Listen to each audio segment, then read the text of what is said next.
Les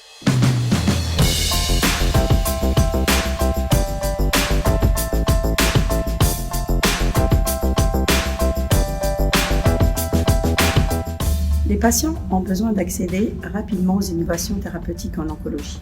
Retarder les essais cliniques, c'est retarder l'accès à de nouvelles options thérapeutiques. La France a fait du cancer sa priorité, notamment en matière de recherche, de prévention et d'accompagnement des patients.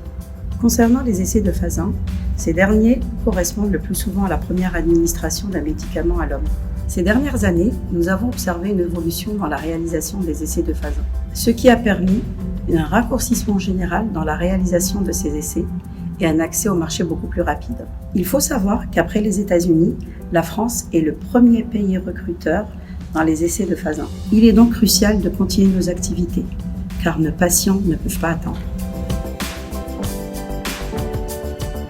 Pour les patients participant aux études en oncologie, et plus particulièrement aux études précoces, les administrations de traitement, pour des raisons de sécurité, doivent se faire à l'hôpital, car dans la majorité des cas, ces traitements se donnent soit par voie intraveineuse ou intratumorale, et nécessitant une phase d'observation post-traitement. Les centres investigateurs ont dû s'organiser pour maintenir les visites protocolaires tout en minimisant au maximum les risques d'infection pour les patients. Cette situation a induit un ralentissement de recrutement des patients, voire un arrêt complet dans certains centres investigateurs.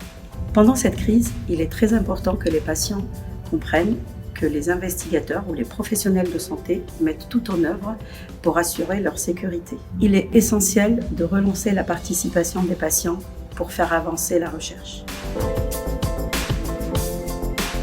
Cette crise a été et reste une grande leçon de vie.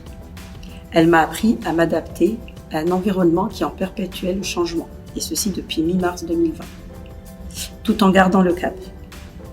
Et j'ai aussi un très grand sentiment de fierté par ce qui a été réalisé par l'équipe de recherche clinique d'AbbVie France.